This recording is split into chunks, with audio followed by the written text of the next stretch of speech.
شروع میں مریض کے جو معاملات کچھ ایسے ہوتے ہیں کہ گھر والوں کو لگتا ہے کہ بات بات پہ یہ بڑک اٹھتا ہے، بدتمیزی کرتا ہے، وعدے کرتا ہے تو جھوٹے کرتا ہے، جھوٹ بولتا رہتا ہے، تو وہ اسے کردار کی خامیوں کے حوالے سے دیکھتے ہیں، لیکن وہ کنیکٹ نہیں کر پاتے نشے کی بیماری کے پیچھے جو سائیکوپیتھولوجی ہے، جو دماغ کے اندر بیت رہی ہوتی ہے، جو کیمیکلز کا اتار چڑھاؤ ہوتا ہے، جو اندھیرے اجالے پریشان کر رہے ہوتے ہیں دماغ کے اندر، وہ ان کا ادراک نہیں کر پاتے، جو کہ ایک ڈاکٹر کا کام ہے۔ اس کے ساتھ ساتھ ہم یہ بھی ہوتا ہے کہ ان کے ساتھ رہ کے ہم ایک روگی پنا کا شکار ہو جاتے ہیں، اور وہ ہماری زندگی کہیں نہ کہیں رک جاتی ہے، نہ ہمیں اپنی نیند پہ کوئی قابو ہوتا ہے، نہ ہم اعصاب پہ قابو ہوتا ہے۔ جب یہاں ٹیوننگ سیشن میں یہ چیز بار بار بتائی جاتی ہے تو اس سے جو ہے وہ پھر آپ میں تبدیلی آتی ہے، اور جب یہ رویہ آپ اختیار کرتے ہیں، جب آپ اپنے آپ پہ توجہ دیتے ہیں، اپنے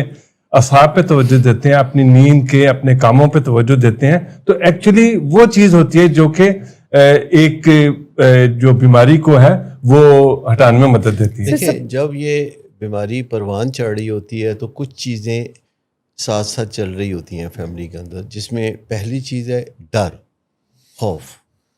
ایسے لگتا ہے کہ آج کچھ ہو جائے گا یا آگے چل کے تو کچھ بہت برا ہوگا، تو یہ جو ڈر ہے یہ ہمارے دماغ میں پھر کوشش کرتے ہیں ہم کہ کسی نہ کسی طریقے سے یا تو آگے بڑھ کے لڑیں یا پھر دم دبا کے بھاگ جائیں، تو دونوں کام کرنے سے کام نہیں بنتا۔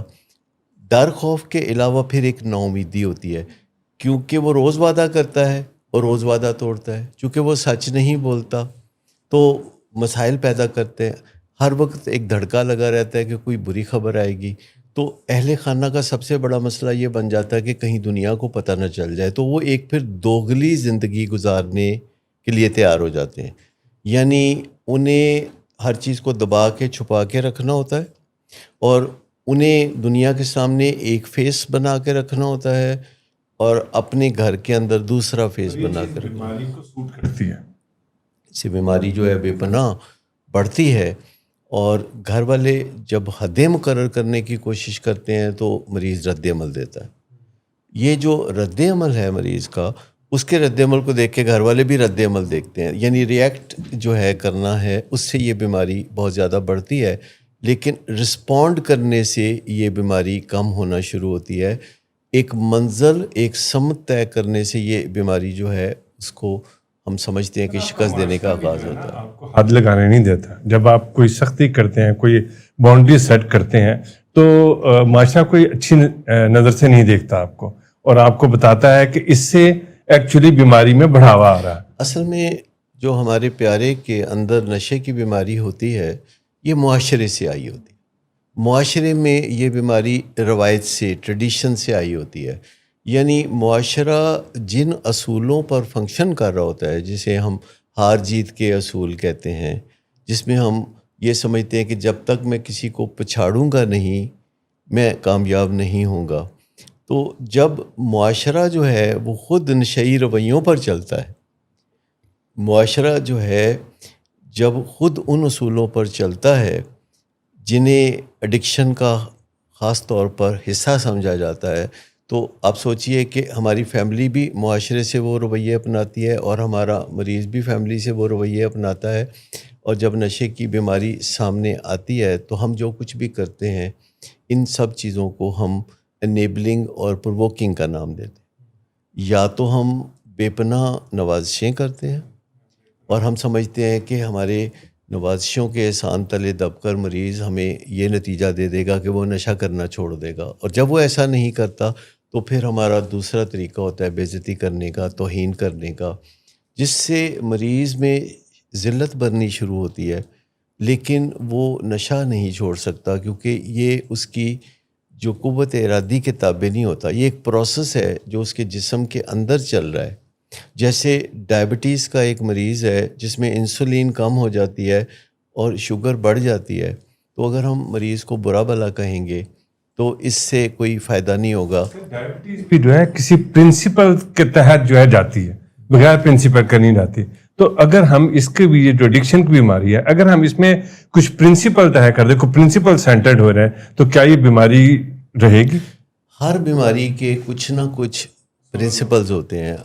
ہر بیماری ڈسکرائبیبل ہوتی ہے، یعنی جن بیماریوں کو باقاعدہ ایک نام دیا جاتا ہے، وہ بیماری کسی بھی شخص کو ہو تو اس کو ڈسکرائب کیا جا سکتا ہے. بیماری کے آغاز میں لوگ بے انتہا مختلف ہو سکتے ہیں، لیکن جو بیماری آگے بڑھتی ہے لوگ ایک جیسے ہونا شروع ہو جاتے ہیں.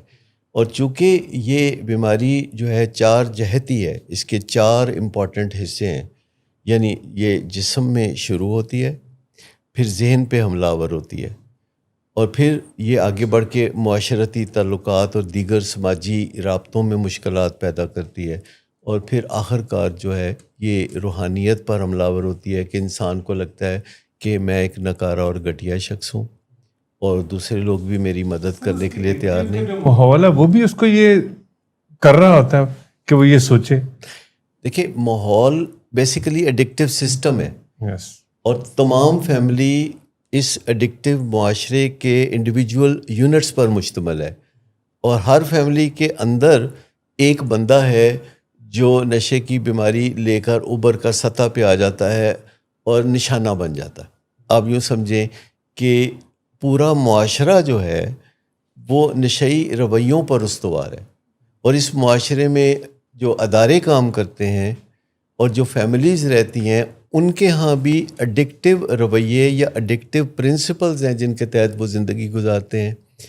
اور انہی ایڈکٹیو رویوں اور پرنسپلز کے اندر ایک بندہ جو ہے وہ منشیات یا شراب کا استعمال شروع کرتا ہے، اور اس کے جسم میں ڈی این اے کی وجہ سے یا جینز کی وجہ سے ایک ایسی تبدیلی آتی ہے کہ اس کا جسم شراب سے یا منشیات سے اچھی طرح نپٹ نہیں پاتا، اور اسے جو نشہ پہلے ہوتا تھا وہ بعد میں نہیں ہوتا، اور اس کی خاطر اس کو پھر زیادہ مقداریں استعمال کرنی پڑتی ہیں، جس سے کہ زہریلے مادے بنتے ہیں، جس سے کہ سائیڈ ایفیکٹس ہوتے ہیں، جس سے کہ اس کی مات ماری جاتی ہے. تو اس سے ایک تصادم جنم لیتا ہے کہ گھر میں جب کسی کو نشے کی بیماری ہوتی ہے اور ہر کوئی جھپٹ کے اس کو پڑ رہا ہوتا ہے تو اس کو چومکھی لڑائی لڑنی پڑتی ہے، اس کو ہر ایک سے ڈیل کرنا پڑتا ہے، اور اس کو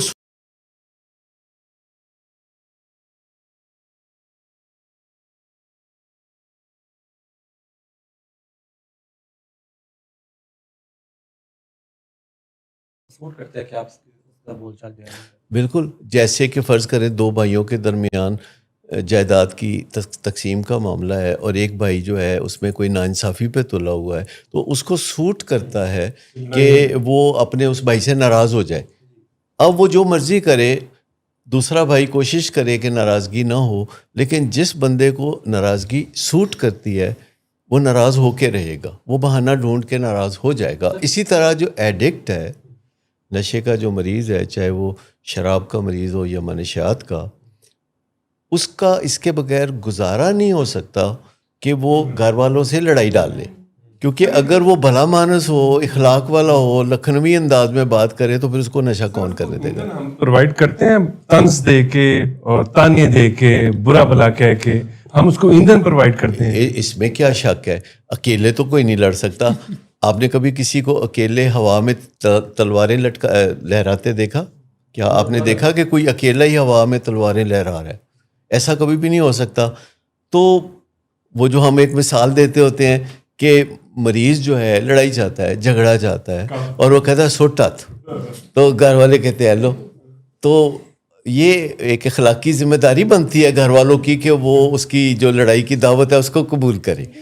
ان کا جو پرپس ہے نا وہ ہے ہی یہ، جیسے نظریہ بیماری کو سب سے پہلے بتانا کہ یہ جو گھر میں فساد ہو رہا ہے، یہ جو ہاتھ سٹنا ایک دوسرے کے ساتھ کنٹینیو رہتا ہے، تو سب سے پہلے یہ سمجھانا ان ٹیونن سیشنز میں جو فیملیز آتی ہیں، نئے پیشنٹس جو ایڈمٹ ہوتے ہیں، تو کچھ ویکس ان کے ساتھ فیملیز کے ساتھ یہ گروپ سیشن ہوتا ہے، جس میں بیسک آئیڈیا یہ ہے کہ ان کی ڈائریکشن جو ہے علاج کے ساتھ کریٹ کی جائے، کہ وہ علاج کے سفر میں پیشنٹ کے ساتھ علاج ہی بتاتے ہیں. اب ان کو پتہ بھی نہیں ہوتا، ہمیں صرف نہیں پتہ ہوتا اس بات کا. سب سے پہلے تو گھر والوں کو بتانا ہوتا ہے نا کہ آپ نے معقول رویوں کو اپنانا ہے.